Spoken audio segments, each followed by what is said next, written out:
is a house built out of stone.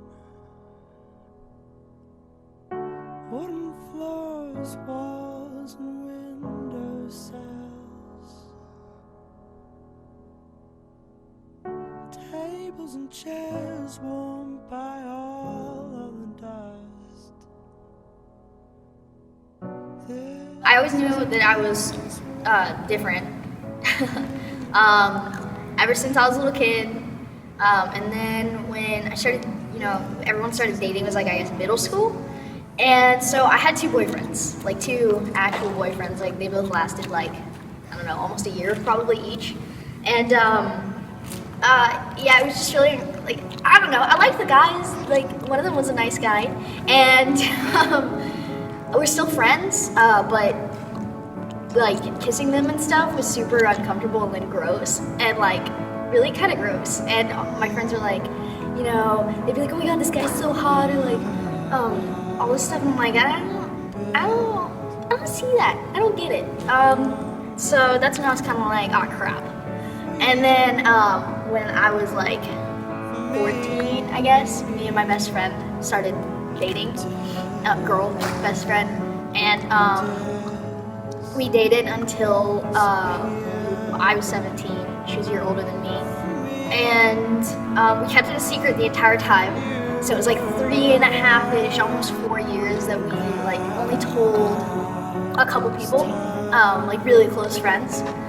And we never told our parents, and she's Indian, so her parents are like way conservative, like even more than Southern Baptists. And so we were on a field trip, competing in, it was like a 7-hour drive, and she got a call from her parents. It's from her mom, I think, yeah. And her mom was like, we know everything. We know what's been going on. Because they'd asked before, and we were like, no, that's not what's happening. And so that was really shocking. So at first I was like, okay, this is great. We don't have to hide it anymore, because I didn't really want to hide it. Because I didn't think that her parents would react the way they did. So that night, her mom actually ended up in the hospital because she had like a panic attack, and she couldn't speak for 2 days. And yeah, it was really bad. So that night when we got back to the hotel, I was like, I'm gonna call my parents, because I don't want her parents to go over to my parents' house and be like, do you know what's going on? So I called my dad, and I was like, yo dad, I gotta tell you something. He was like, what is it? And I was like, well, me and my best friend here, we kind of been, dating for like 3 years now. And he was like really quiet at first. And I was like, dad? He's like, this is just such a shock. And I was like, really? Is it really a shock?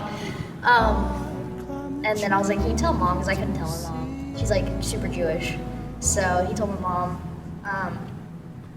And then we had to spend one more night in that city, and then we had to drive home. So we got to sort of say goodbye, which was nice. Because a lot of people, I think, didn't get that opportunity. And yeah, so then we got home, and she wasn't at school for a few days, and certain teachers that we informed on the situation that we were close to, we were all getting worried, and my parents too, were getting worried about her because they, no communication, nothing at all, wasn't at school. So finally she showed back up. It was right after we had to make the call on whether or not we were gonna go to her house with cops because we didn't know what was going on. And when she got back to school, we decided not to, because we're like, if she doesn't leave with the cops, then they're really gonna beat her, And she got back to school and she was like, no, they didn't beat me, it's fine. But she called me like a couple months later and everything cooled down, and she was like, yeah, no, I totally lied to you. So they beat the crap out of her when she got back to her house. And they banned her from talking to me. They thought that I was the reason, and that they really just blamed me. They were like, you're not like this is all Emmy. He's making you do this. Like, it was really, really bad. They tried to pull her out of school, and this was April of her senior year, so she had about 1 more month to go. It was actually like 6 weeks. And they tried to pull her out of school. They were like, can we homeschool her? Can we, do whatever so she can still graduate? But like, we don't want her in school because they didn't want her around me at all. It was like really stressful when all that was going down, and it really completely debilitated my entire life. I couldn't do anything. Like schoolwork, and there was AP testing and finals. I don't know how I made it through all that. But my parents, so that was about a year ago now, and my parents haven't brought it up or talked about it for about a year. And then just recently, when I asked a girl to prom, it was brought up again, and they're not supportive at all. So I think society as a whole is really progressing and really okay with things in the direction they're heading in, and I think that the laws are what's lagging behind. I don't know, I'm just hoping that like by people finding out and people knowing what I have gone through, and people know that I'm openly gay, and a lot of people will come up and talk to me and be like, I just told my parents, when does it go back to normal, and stuff like that. It helps a lot of people. So just by like being open and being yourself, you can help so many people. Like I really wish that I'd come out way sooner, because I think that I could have helped a lot more kids. And then like just recently with the school board thing, going up and talking to them, trying to get them to protect the LGBT students, I wouldn't have been able to do that, 2 or 3 years ago. Doors, walls, and windowsills,